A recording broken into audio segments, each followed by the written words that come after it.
You've got a fresh Windows Server 2022 machine running, but leaving it in default configuration is like leaving the front door wide open in a commercial building. In this episode, we're going to walk through every critical step you need to take right out of the box to get your server production ready. By the end of this, you'll have a properly configured foundation that's secure, networked, and ready for Active Directory or any other server role you need to deploy. Welcome back to N7 Tips. This is Series 1 focused on Windows Server and Active Directory fundamentals. In this first episode, we're setting up a freshly installed Windows Server 2022 system from the ground up. We'll configure networking properly, set the computer name and domain suffix, apply critical Windows updates, and walk through essential security hardening steps that every IT professional should know. Whether you're building your first home lab or managing enterprise infrastructure, these foundational steps apply everywhere. The first thing we need to do is configure the network interface with a static IP address. Unlike workstations that can rely on DHCP, servers need consistent network identity. Open the network settings. You can do this through Settings or by running the Network Connections utility. Select your Ethernet adapter, go to Properties, then IPv4 settings. Assign a static IP address with the appropriate subnet mask for your network. Set your default gateway, which is typically your router's IP. Most importantly, configure DNS servers. For now, you can use public DNS like the IP address, but once we set up Active Directory in the next episode, this will point to your domain controller. Using a static configuration prevents your server's IP from changing unexpectedly, which would break everything that depends on it. Next, we need to rename the computer to something meaningful. Server names should follow a logical naming convention that tells you what the server does and which one it is. Common patterns use abbreviations like DC for domain controller, file for file server, or web for web servers, followed by a number. You can rename through the GUI by right-clicking this PC and selecting Properties, or use PowerShell for automation. While you're there, set the primary DNS suffix. This is the domain name that will be appended to your computer name. For example, if your computer is named DC01 and the DNS suffix is company local, your fully qualified domain name becomes dc01.company.local. This is crucial because it's how other systems will find and communicate with your server. After renaming, you'll need to restart the computer for the changes to take effect. Before we do anything else, we need to patch the system. Windows Server 2022 ships with a certain baseline, but there are always security updates and critical fixes released since the ISO was built. Go to Settings, then Update and Security, and click Check for updates. Install everything it finds, especially critical and security updates. Be prepared for multiple restart cycles because updates often require you to install more updates after restarting. This is normal and expected. In enterprise environments, you typically manage this through Windows Server, update services, or a patch management tool, but for initial setup, doing it manually is fine. The key point here is that security patching is not optional. Every day that passes without patches is a day your system is vulnerable to known exploits. This is one of the most common mistakes I see. Administrators skip updates because they're impatient, and it always comes back to bite them. Now we want to enable remote management capabilities.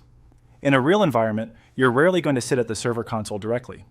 You'll manage it remotely using tools like Server Manager, PowerShell, or Remote Desktop. First, install RSAT.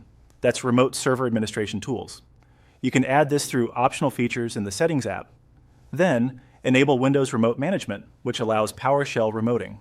Open PowerShell as administrator and run the Enable PS Remoting command. This sets up the WinRM service and configures the necessary listeners. To verify it's working, you can run the test wsman command. Keep your firewall enabled. This is important, but make sure Windows Remote Management traffic on ports 5985 and 5986 is allowed. This gives you secure, encrypted remote access to manage your server from anywhere on your network without needing to use less secure protocols. Security hardening should start immediately, not after a breach. Open the Windows Firewall with Advanced Security Console. Configure your inbound and outbound rules based on what your server actually needs to do. Don't just open everything. Be deliberate about which ports and services are exposed. By default, Windows Defender Anti-Malware is enabled, which is good. Leave it running. Next, go through the Services console and disable anything your server doesn't need. For example, if this is a domain controller, you don't need Bluetooth support service running. Be careful here though. Don't blindly disable services without understanding what they do. A good practice is to document every change you make. This serves two purposes. First, it helps you troubleshoot if something breaks, and second, it creates an audit trail that's crucial in regulated environments. After we join this server to Active Directory in the next episode, we'll apply group policy for additional hardening.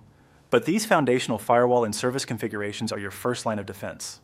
Let me walk you through the 3 most common problems you'll run into during this setup process. First, after you configure a static IP address, you might find that the server can't reach the network. This is usually a gateway or DNS misconfiguration. Test connectivity by pinging a public IP and doing a DNS lookup to see which part is failing.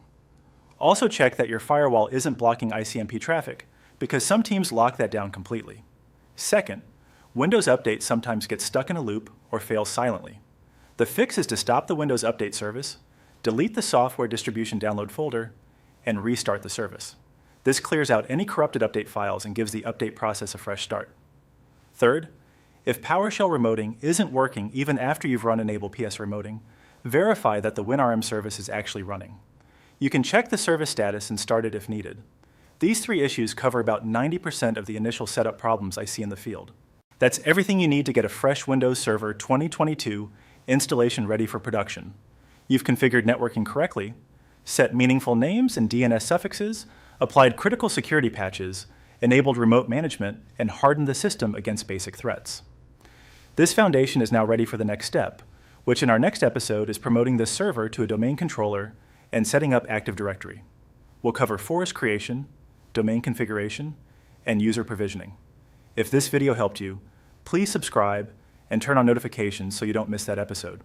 Drop a comment below if you ran into any issues or have questions about the setup process.